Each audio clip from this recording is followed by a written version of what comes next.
Friends, welcome back to Knowledge Rain. मैं हूं शब्बीर और आज हम बात करेंगे कि क्या इंडिया अभी भी एक $5 ट्रिलियन इकोनॉमी बन सकता है 2024 तक।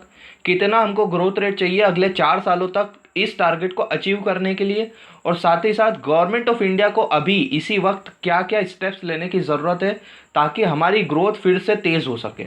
तो चलिए शुरू करते हैं। तो देखिए दोस्तों, 2019 में हमारे जो प्राइम मिनिस्टर है मिस्टर नरेंद्र मोदी, उन्होंने एक विजन दिया था कि 2024 तक, यानी कि अगले 5 साल में इंडिया को एक $5 ट्रिलियन इकोनॉमी बनाना है। सो उस टाइम पे ही ये बहुत मुश्किल लग रहा था, बिकॉज हमारी जो जीडीपी ग्रोथ है लगातार स्लो डाउन में चल रही थी। और इसका मैं एक एग्जांपल देता हूँ, ये 2019 के 4 क्वार्टर है। देखिए, हर क्वार्टर में हमारी ग्रोथ गिरी है, और जो ओवरऑल हमारी ग्रोथ रही है 2019-20 में, वो भी सिर्फ 4.2% रही है।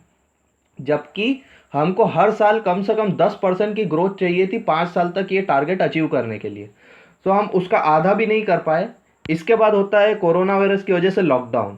और अगर आप अभी की कंडीशन देखें तो चाहे आप केयर रेटिंग्स को देखिए, चाहे आईएमएफ को देखिए, चाहे आरबीआई, चाहे फिंच रेटिंग, चाहे मूडीज, सब ये बोल रही है कि इंडिया की जीडीपी इस बार नेगेटिव में जाने वाली है। और नेगेटिव भी छोटा नहीं, 5% से ज़्यादा कॉन्ट्रैक्ट होगी हमारी इकोनॉमी। इसका मतलब ये है कि हमारी इकोनॉमी बहुत ज़्यादा नीचे जाने वाली है, यानी कि हम पीछे जाने वाले हैं। तो यहाँ से अगर बाउंस बैक करना है तो हमको अगले 4 साल तक 20% से ज़्यादा की ग्रोथ रेट चाहिए 2024 तक $5 ट्रिलियन इकोनॉमी बनने के लिए।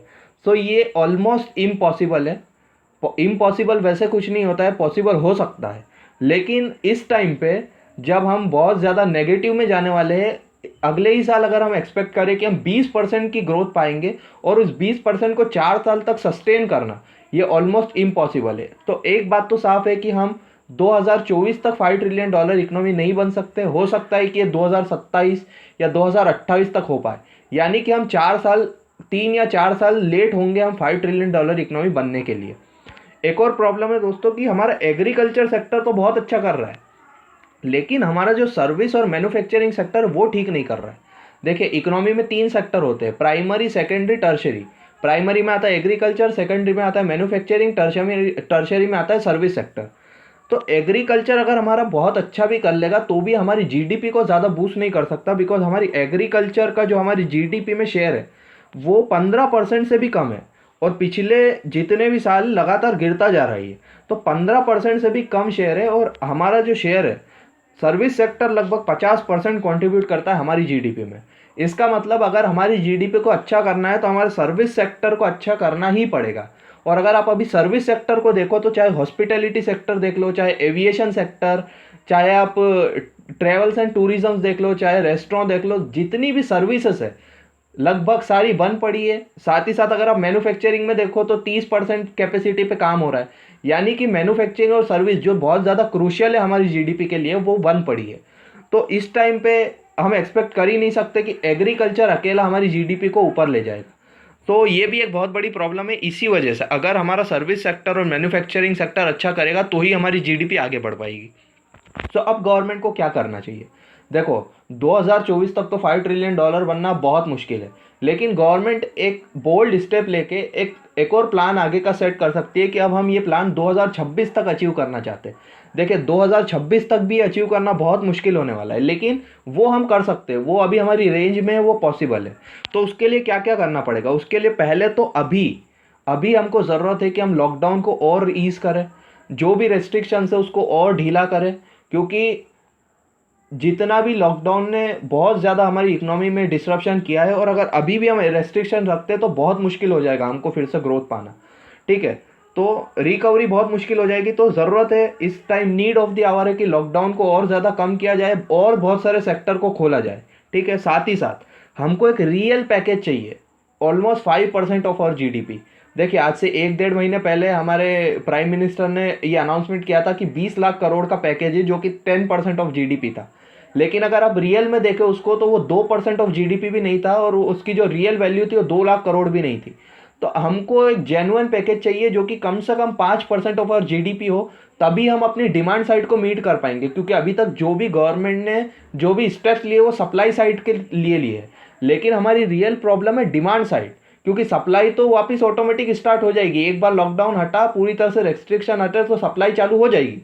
लेकिन डिमांड नहीं होगी तो सप्लाई कैसे होगी, प्रोडक्शन कैसे करेंगे लोग। तो डिमांड को जनरेट करना बहुत ज़्यादा ज़रूरी है। उसके लिए हमको एक रियल पैकेज चाहिए जो कि कम से कम 5% ऑफ आवर जीडीपी हो। साथ ही साथ हमको रिफॉर्म्स चाहिए। देखिए 1991 में भी एक बहुत ही बड़ा क्राइसिस हुआ था, बैलेंस ऑफ पेमेंट क्राइसिस हुआ था, और वो क्राइसिस में भी हमारे पास लगभग फॉरेन रिजर्व खत्म हो चुका था, बहुत बड़ी फिनेंशियल क्राइसिस आने वाली थी। लेकिन उस टाइम पे जो मनमोहन सिंह थे उन्होंने रिफॉर्म्स लेके आए, और वो रिफॉर्म्स इतने बेहतरीन थे कि आज भी हमको काम आ रहे। तो इस टाइम पे ज़रूरत है कि इस क्राइसिस को हम वेस्ट ना करें और बहुत सारे रिफॉर्म्स लाने की ज़रूरत है ताकि फॉरेन इन्वेस्टमेंट हमारे देश में आए। जैसे कि आत्मनिर्भर भारत एक बहुत अच्छा स्टेप है, लेकिन इसके अलावा भी बहुत सारी चीज़ें हमको करनी पड़ेगी। हमको और ज़्यादा एफडीआई अलाउ करना पड़ेगा हर सेक्टर में, ताकि ज़्यादा से ज़्यादा इन्वेस्टमेंट हमारी कंट्री में आ सके। साथ ही साथ हमको बिजनेस फ्रेंडली पॉलिसीज़ अपनानी पड़ेंगी, ऐसी पॉलिसीज़ जो कि बिल्कुल बिजनेसमैन को सपोर्ट करती हो।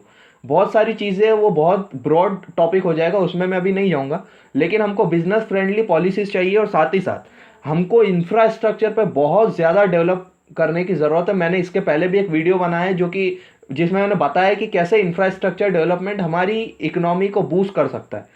तो इंफ्रास्ट्रक्चर डेवलपमेंट में हमको पब्लिक प्राइवेट पार्टनरशिप चाहिए, यानी कि सरकार और प्राइवेट कंपनी दोनों पैसा लगा के हमारे इंफ्रास्ट्रक्चर को बहुत ज़्यादा डेवलप करें, ये हमको चाहिए। तभी हमारी जो ग्रोथ है वो बढ़ेगी, हमारी एम्प्लॉयमेंट जनरेशन होगा। सो ये सारे पॉइंट है, और इसके अलावा भी बहुत सारे पॉइंट हो सकते हैं, इसके अलावा भी बहुत सारी चीज़ें हो सकती है जो कर सकती है। लेकिन ये जो 5 चीज़ें अभी यही बताई है मैंने, मैं चाहता हूँ कि आप कमेंट बॉक्स में मुझे बताएं कि और क्या क्या हो सकता है, और क्या क्या हम कर सकते हैं अपनी साइड से, गवर्नमेंट क्या कर सकती है अपनी साइड से, वो आप हमें कमेंट करके बताएं।